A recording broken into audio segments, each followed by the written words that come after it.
Yeah, so we are here to learn AEM, that's the Adobe Experience Manager.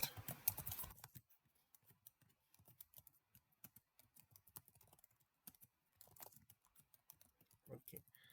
So what is Adobe Experience Manager? It is a content management system. Okay. So before we know like what is a content management system, let's understand like why we need a content management system. So consider a website which is very small and which doesn't have much number of pages. So in like you can consider a site like Foreign Software Solution. This is our company site.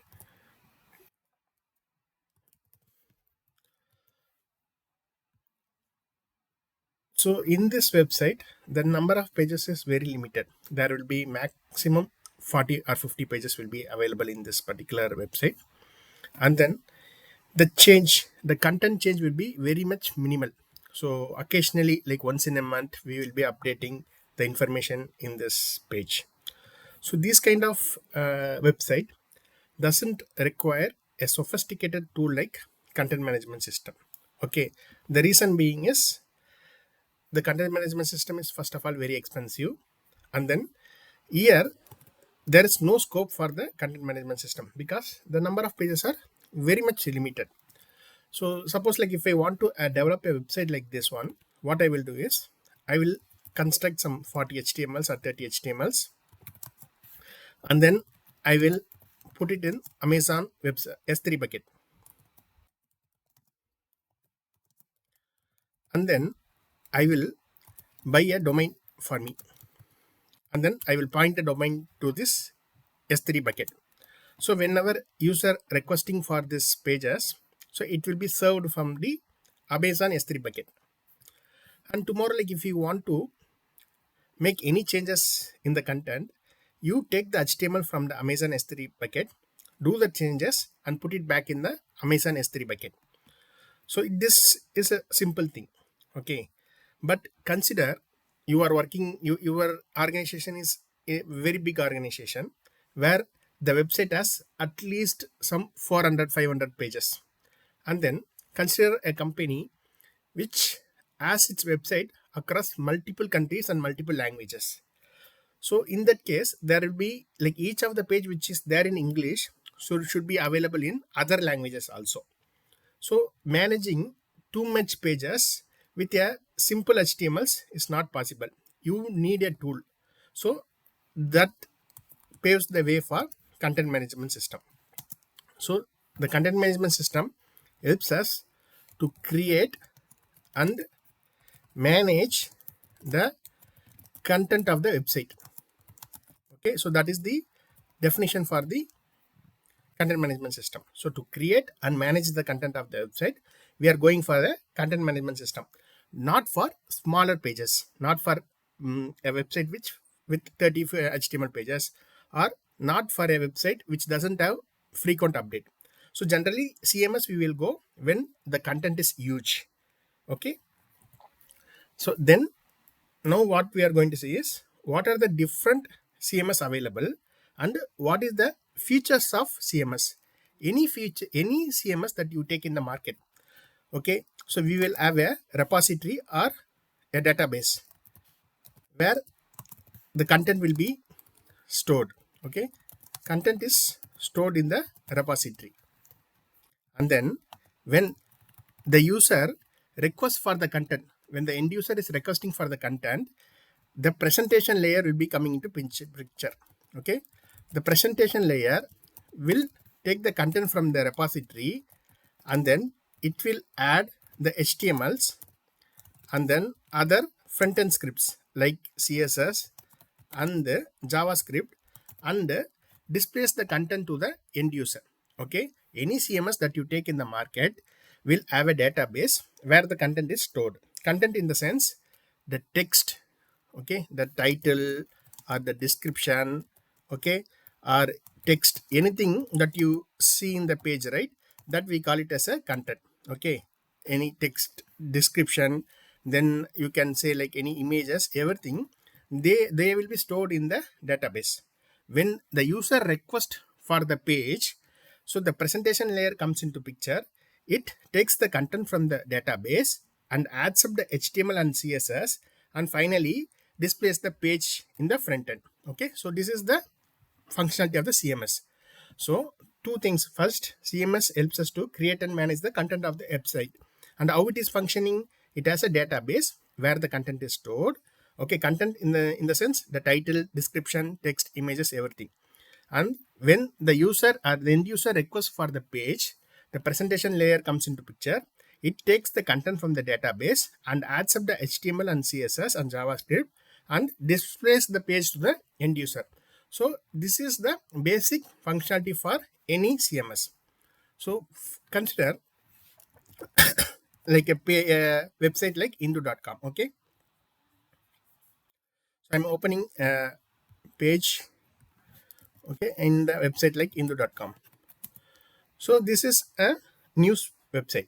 Every day there will be at least 40-50 articles will be created in this website. Okay, so suppose if you are not using CMS, okay, if you are not using CMS, then what is the scenario? Okay, see, you want to create 50 articles.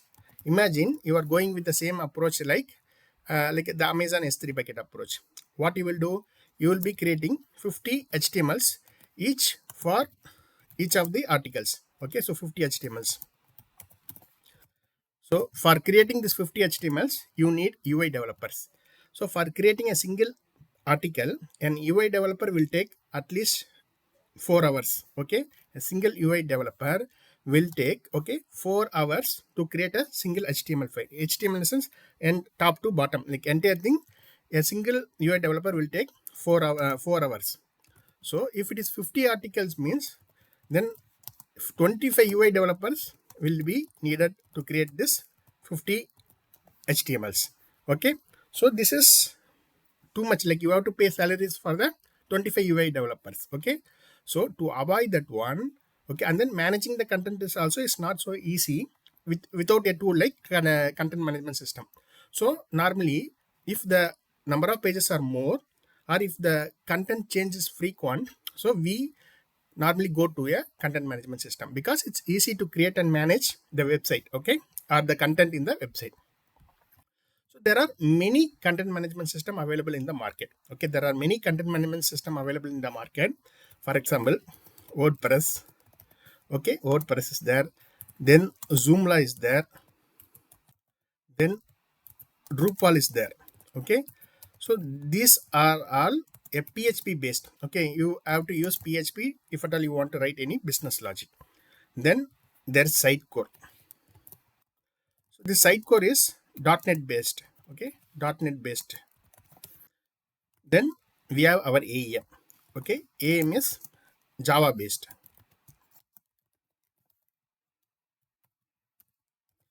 Then we have other content management system like Contentful,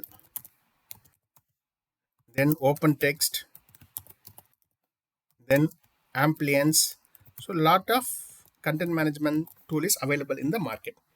Now, now we have understood, okay, why we need a content management system, because to reduce the dependency of the developers, everything, and then to make the creation and managing of the website easier, and then we can create as many number of pages within a fraction of a second and without the need for the technical team. Okay, and I have given examples of different content management system available in the market.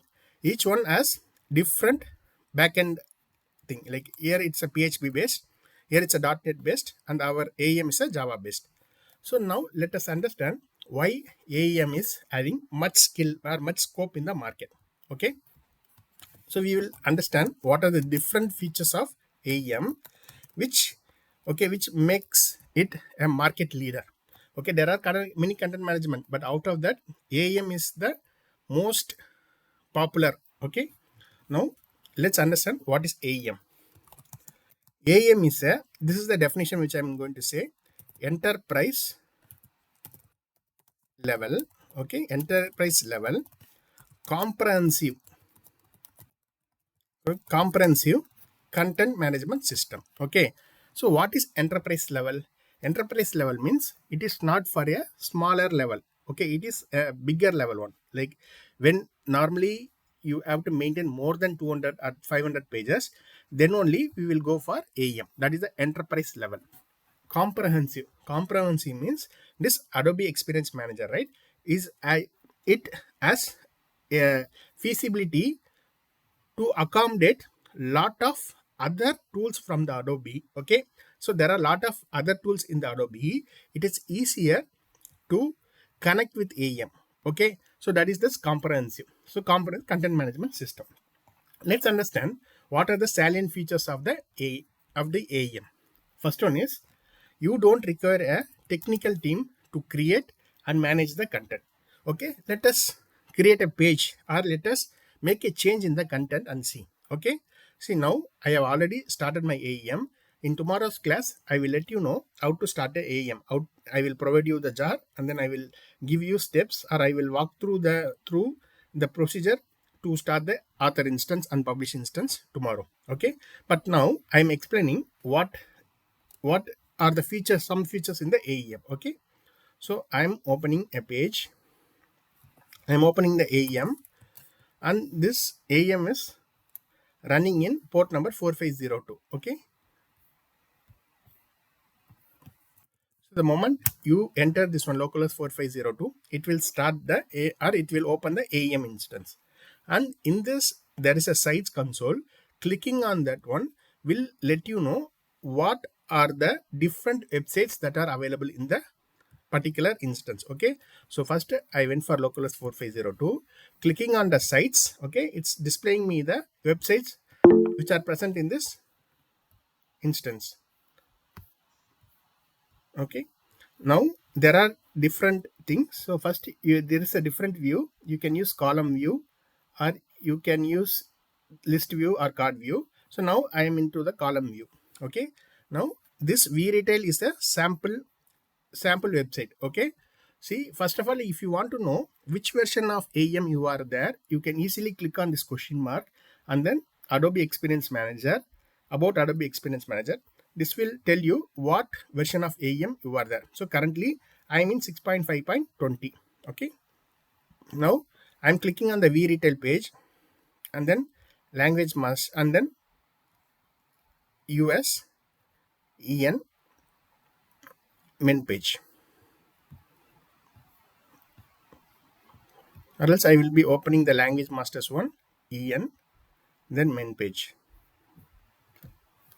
So the first thing you can understand is, for creating or for modifying the content, technical knowledge is not needed. Okay, suppose if I plan to add any content here, okay, I will be clicking plus, okay, and then I will be able to add a component, okay, text component. Okay, so before adding that one, I will tell you, okay, see this drag components here, right? So this is a root container or a layout container or responsive grid or parses. There are many names for this one. We call it as a layout container or responsive grid or parses. So in this container you will be able to drag and drop components. Okay, what are components? Components are nothing but building blocks of a page. So in order to build a page, you can add as many number of components and then you will be able to create a page. So I am clicking this one, add this plus button, and then I am selecting a text component. You can either, okay, either you can navigate, okay, you can scroll and then you will be able to get a text component, or else you can type it, okay, text component, and then you can author any content. Okay, so this is a training content. Okay, then I'm clicking on yes. See, and then there is an option view as published. Okay, so when this page gets published tomorrow, okay, or anytime later, then you will be seeing a page like this one in which the content, the newly added content will be there. So this particular thing is to it showcases how easy to add a content. Okay, to add a content onto a page. That means you don't need any technical knowledge. You can be a non-developer to do this activity. So adding or modifying the content is such a simple thing in AEM. Okay, next, creation of page is very easy. Suppose if I want to create a page, okay, under this hierarchy, if I plan to create a page, so under this English, okay, so here in the website the pages are arranged in a hierarchical way. Okay, so under language masters you are seeing the English page, under English page you are seeing this many pages, sub pages. Okay, if I want to create any page under this English, I will click on the create button, page. Okay, so here I need to select the template. Okay, I'm selecting this template and then next. Okay, then here I'm creating a page, training main page. Okay, now create, open. So now we have created a sample page. Okay, sample page without any content. So if you want to add additional content, you can drag as many components and then you will be able to create or increase the page. Okay, like increase the page content. So creation of a page or adding content or editing the content of the page is very simpler. Even a non-technical person or a non-developer will be able to do this activity. So this is the first advantage. Next, we have almost many components developed already. Okay, you will be able to use those components to create the page. That means the development time, you are saving a lot in the development time. You don't mean in creating the page. Okay, by reusing the components, the creation of the page has become quicker. Okay, and tomorrow if at all you are making any changes in the code, okay, what normally the other people will be doing is they will create a maintenance time or the downtime for your server. Okay, and then they will bring the server down, they will change the content or they will change the code and then they will make the server up. Okay, so this is the general procedure if you want to do a deployment in other thing. But in AEM, deploying is very easy. Okay, you don't have to bring your server down to add a new changes. Okay, so that is another thing. It's very easier for you to publish, okay, or to deploy the code in the AEM. This is one of the important feature of the AEM. Next, here you will be able to provide, like who and all wants to access the page or something, you will be able to control. Okay, so here we have a thing called user admin. Okay, in the user admin you will be able to create users and then assign permission. Okay, for example, you can give users and then you will be able to give permission, like I want to give only read access, I want to give only modify access, I want to give create and delete access. So likewise you will be able to, okay, do the access control. Okay, so that is one of the important features of AEM. Okay, first is technical team is not required to create page, to create and edit page, and then easy to develop and deploy application. Next, it is having access control login, okay, or permissions, so where we can maintain or restrict people from accessing our application. Okay, so this improves the security. Next, suppose today you are making any change and then you are publishing the page, and if you don't want the change, you have to revert the piece of code. Okay, that is very easier. Okay, for example, I'm opening this page. Okay, and then I have made this change. This is training content. Okay, now I am publishing the page. Okay,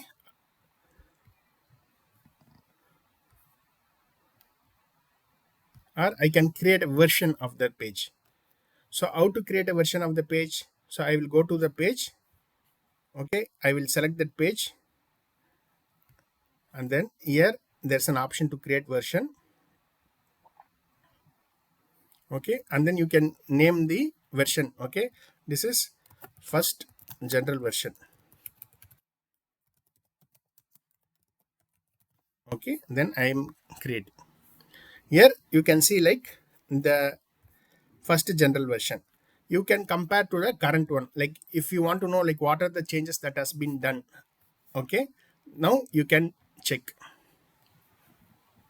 Okay, there are no changes that has been done because right now I have created the version. Okay, now you can see like there are not much changes available to show the difference.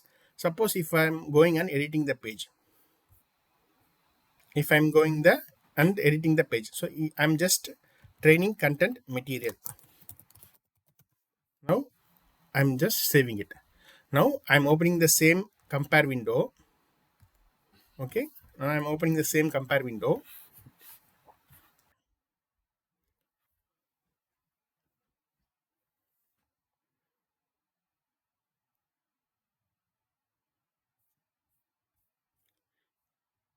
See, you can see, right? It's highlighting the difference. See, from the earlier created version, what are the changes that has happened to the page, that you can easily understand. Like this particular material is been added.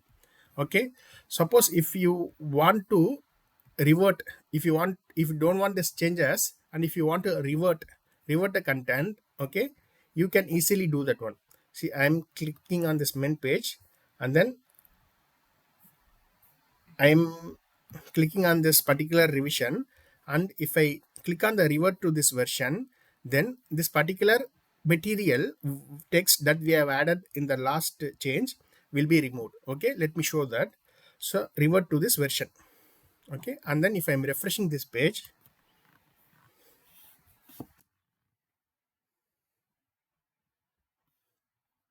see, the material has been removed. Okay, that is, it is easier to revert. Like we can create version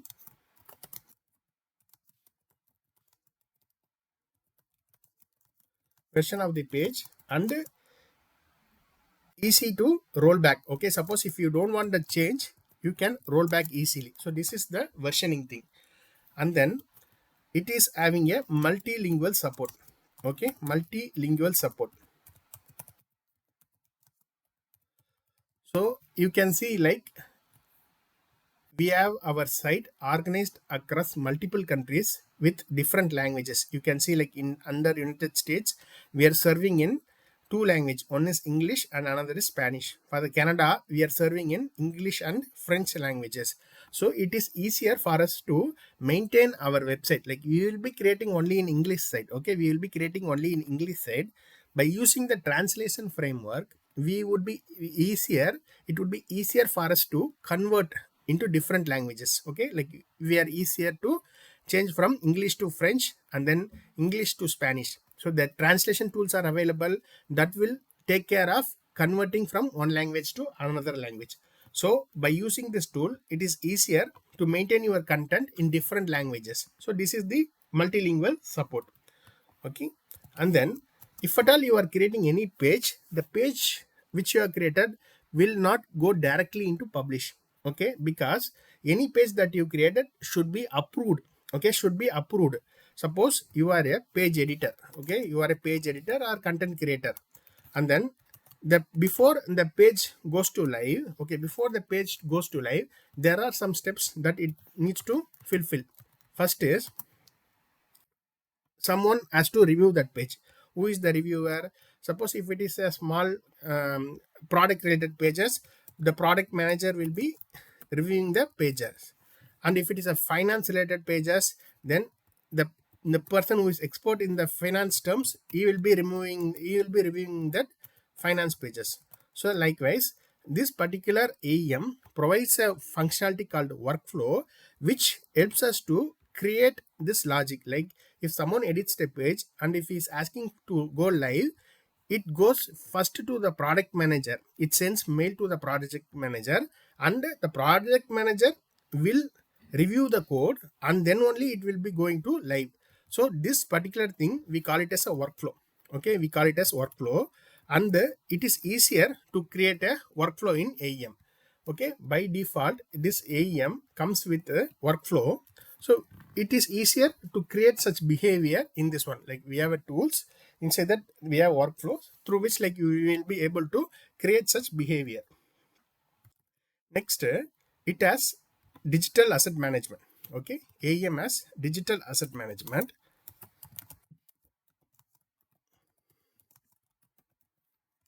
Okay, so in AEM, what we call digital assets are images. Okay, images, then PDFs. Okay, then any files, then videos. Okay, all we call it as digital assets. In AEM, we have something called DAM, that is digital asset management, through which we will be able to manage our assets. Okay, let me showcase where the digital assets are there. So I'll go for the localhost 4502. Here we have that assets. So here only we are maintaining the assets, okay, or the digital assets, or the files, video files, or audio files, everything. So here we will be able to create a folder, for example, training assets. So inside the training assets, I can add any image. Okay, for example, I'm adding an image.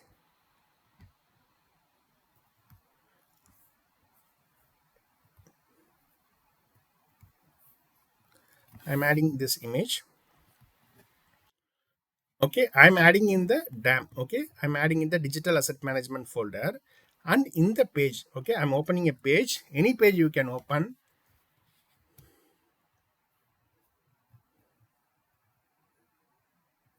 There you have a asset area where that particular image will be available. Okay, so in this DAM area, the pack image will be available. From here you will be able to drag and drop into your component. Okay, so suppose I have an image component, and in the image component I can drag and drop this particular image. Okay, I can drop this image.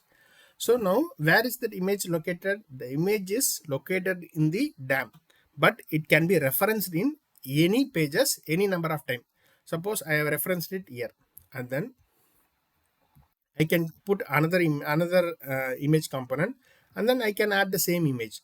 That means the image will be going to present in your repository or in your file system only once, but you can reference it in many pages. Okay, so to manage the assets, they have a separate area called digital asset management. From there, it can be referenced across multiple pages.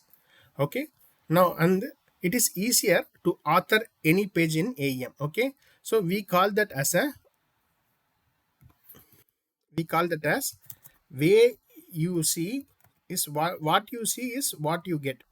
Okay, what you see is what you get. So this is the thing that they are saying. What you see is what you get. See, what you are seeing in the author instance is the one that you are going to see it in the publish instance. Okay, what you see in the author instance is what you are going to get in the publish instance. So this particular capability, they are saying it as WYSWYG. So AEM provides this capability, and then it has a provision to author SEO features. Okay, SEO friendly features is easier to implement in AEM. Okay, so what is this meaning?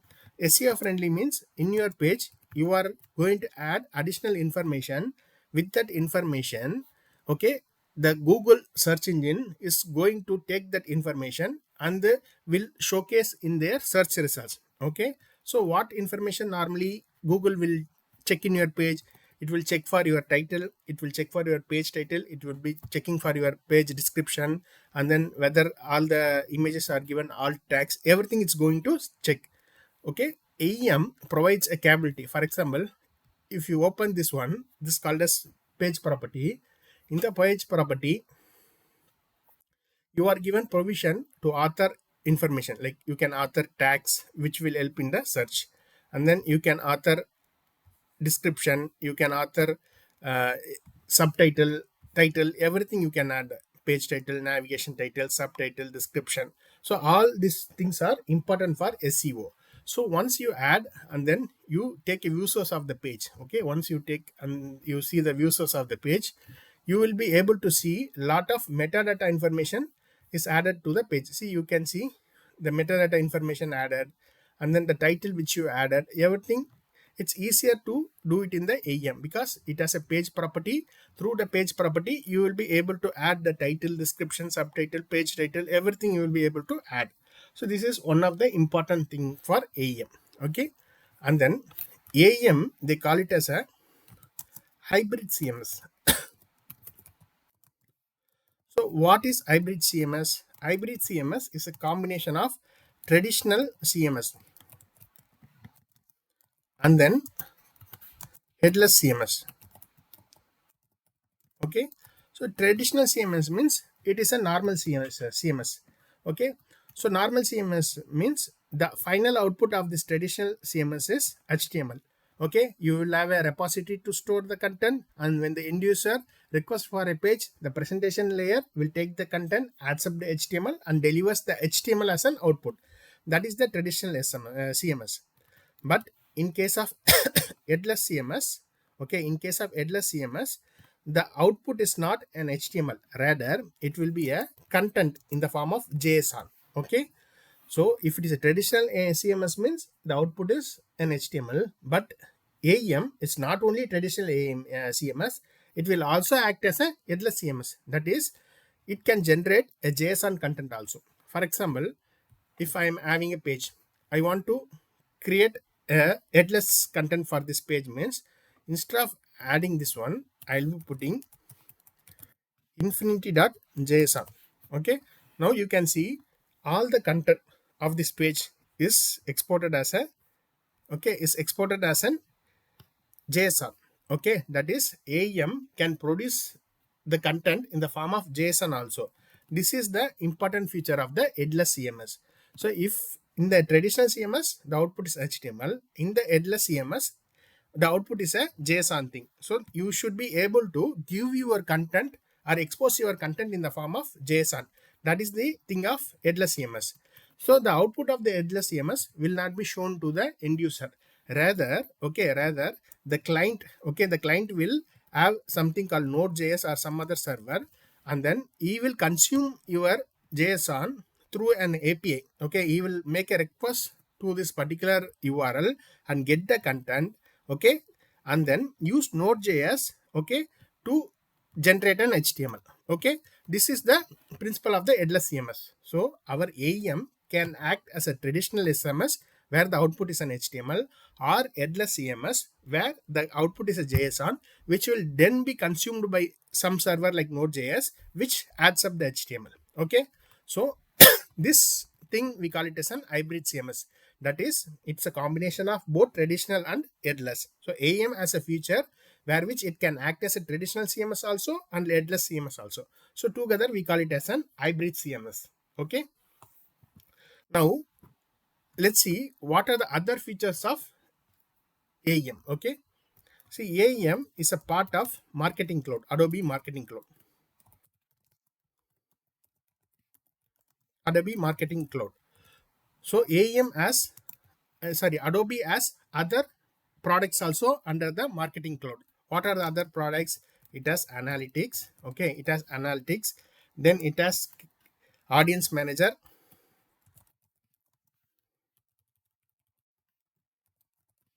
It has Audience Manager.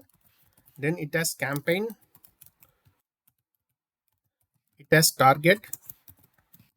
So these are all other tools which is created by Adobe and is a part of Adobe Marketing Cloud. So for example, what is the use of analytics? Okay, if you integrate your website, if you integrate your AEM website with analytics, okay, what will happen? You will be able to track and report, okay, track and report the information about the end user. Okay, suppose from where your page is being accessed. Suppose if I am accessing the page from London, I will be able to track that information. How? Okay, see, this analytics, once you enroll or once you integrate your AEM website with analytics will provide you with a data server. Okay, it will provide you a data server, and then it will give some additional JavaScript piece of code that you will be adding it to your website. So this Java piece of code will be tracking your information when the end user is loading the page. This particular JavaScript will execute, and then it will collect the data from your website, and then it will be sending it to the data server. Okay, see, suppose if I am opening a page. Okay, if I am opening a page, okay, suppose consider this particular website as the AEM analytics integrated. Okay, then when I load this page, okay, when I load this page, the analytics piece of code will execute, and then it will send that information to the data server. what are the information that it can send. Okay, for example, I will go to this network tab and then I will capture the request. Okay, I will be capturing this request. See, this is the our original request. Here you can see the different headers. Okay, now you noted, right, the country code is GB, that is Great Britain. So I am accessing this website from Great Britain. Okay, I am accessing this website from Great Britain. That information is available in this header. So when this analytics piece of code is getting executed, it will look for this information. Okay, yeah, okay, it will look for this Akame HK and gets to know that okay, the particular end user is accessing the site from Great Britain, and then it will be sending the data to the data server. Along with that, okay, it will also be able to track what are the other information available on the page. For example, the user has clicked this particular filter, like that it can send, or else the user has searched for this particular item. For example, if I'm doing a search,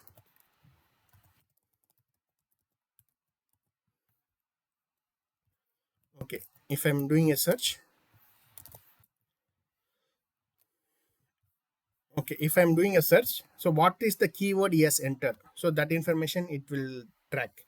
And then suppose if the user is navigated to the error page, okay, from which page he has navigated to the error page, that information he will collect. What is the use of that information, why it has to capture, why the end user has gone to error page? Because with that we will be able to understand what are the broken links in our page. Okay, because only when clicking on the broken link, the end user would have navigated to the error page. So with that we will be able to identify what are the broken links available on the page. So such data it will be captured in the analytics, and it will be sending to the data server. Okay, now the analytics, through the analytics we have captured the data. Then what is the use of that one? Okay, we use audience manager. Okay, so with the audience manager, okay, if it is a error kind of data, we will be using this data to identify why the error has happened. This is one thing. Next, okay, if it is, we will collect the information from where and all our website been accessed. Okay, that is location based or geographic based. Suppose tomorrow if I want to push some offers to the people located in Europe region, then this data is very much important, because I want to know who are all the people who are using my website. Based on that, I'm going to create a segments. Okay, I am going to create a segments, and then using that segment, okay, I will be able to push my promotional offers. Okay, suppose segments based on location, segment based on user behavior. Likewise, I will be able to create segment using the audience manager. Then there is something called target. Okay, target is again a AEM tool. Okay, it's again Adobe Marketing Cloud tool. What is the purpose is, here I will be able to map my segments to the promotions or personalized experience. Okay, so by using the target, I will be able to create personalized experience to the end user based on their interest. Okay, so the simple thing is, if he's a person who is in the age group of 25 to 35, if I want to, if he's a male, then I will be showing him shirts, pants, like that. If she's a female, I will be showing her saris, like that. So we will be able to create such personalized experience based on the information that we collect through the analytics, and then we create a segments out of it, and then for that segment we will be pushing the personalized experience. Okay, and then we have a tool called campaign. This is again comes under Adobe Marketing Cloud. It is owned by Adobe. It can be easily integrated with AEM, and the purpose of Adobe campaign is to send marketing campaigns. Okay, to send marketing campaigns in the form of mail or SMS, or you can send push notification. Okay, so this is one of the important features of AEM, that is it is easier to integrate all these things. When you buy AEM as a product, they will give you that these many products can be easily integrated. Since it's a part of Adobe, it is easier for us to integrate with these tools. Okay, so this is again you can say as one of the features of the AEM. Okay, now let's go for history of AEM. Okay, history of AEM. AEM, when it was introduced, okay, it was introduced in 2000. Okay, AEM version 1. Okay, so it is earlier called as CQ, day CQ. Okay, and this time this day CQ is not Adobe. Okay, day CQ is a different software company. They only created Adobe.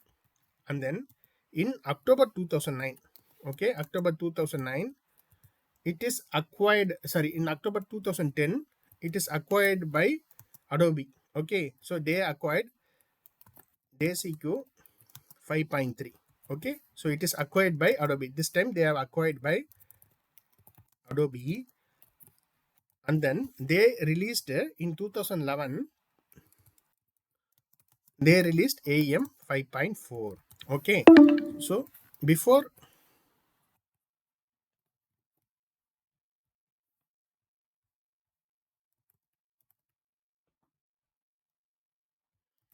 so before 2011, it is not with Adobe. Only in 2010 they acquired and then created this AEM 5.4. Okay, now in 2019 they released AEM 6.5. Afterwards, in 2020, they released AEM as a cloud service. Okay, so this is a big change. Okay, between 2019 and 2020, there is a big change because here we call it as on-premise thing. Okay, on-premise, here we call it as cloud-based. What is the difference? Okay, on-premise means it is with you. They will give you the software. You have to create all the setup and then you have to run your instance. But in terms of cloud, it's not like that. They will create an instance for you. Just you have to click a button. Okay, create an instance. So then it will be creating the instance for you. Let's see what is the difference between on-premise and then the cloud. Okay, so generally, if you want, if in the on-premise system, we will be first create a Linux machine. Okay, we will be first creating a Linux machine, and in the Linux machine, we will be installing our Java, and then we will be installing our AEM author, and then we will be installing our AEM publish. We will be creating that one, and then we will be doing a dispatcher setup, and then we will be creating a web server setup. So this is everything. This everything is done by us. Okay, everything there will be. This is done by us, and this is done by a team called admin team. Okay, they only will do all these things. But in cloud, there is no admin team. Okay, no admin team. So they will be giving something called cloud manager. Okay, in that cloud manager, there is an option. Just you have to mention that create instance, so it will start creating for us. Okay, that is the difference between on-premise and cloud. In the on-premise, suppose in festival season, if there are too much traffic to your server, then you need to increase the number of publish instance. This we call it as a scalability, and this one we have to do that one. Okay, scalability. Suppose festival season, your instance will not be able to accommodate all the traffic. Okay, in that case, you need to put additional publish instances to handle the traffic. This one we call it as scalability, and in on-premise instance, we have to take care of this scalability. But in terms of cloud instance, it is not our problem. It is auto scalable. Okay, auto scalable. That is this. If at all in festive season, if there is too much traffic, the addition of the instance is automatically taken care of by the cloud.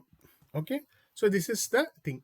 We will be covering both, okay, both AEM 6.5 and cloud. Okay, we will be covering both AEM 6.5 and cloud. Okay. Next, to learn our AEM, what are the things that is necessary? Okay. So for learning the AEM, Java is mandatory. Okay. The reason for Java mandatory is your entire AEM backend piece of code is going to be in Java.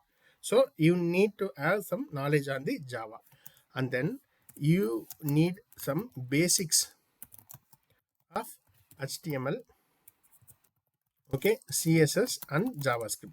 So this one is not mandatory. Okay, this one is not mandatory, and this is mandatory. Okay, see, we have structured our training in which first half of the training is fully the components templates, like that one, the dialog creation components templates. So these things doesn't require Java, but once you go with the backend piece of code like the Sling models, schedulers, servlets, everything, in that case the Java will come into picture. So Java is one of the prerequisites for this tool. Okay. So I think today's session is over. Like any questions? Yes, Sid, I do have one question. So you are going to be cover only the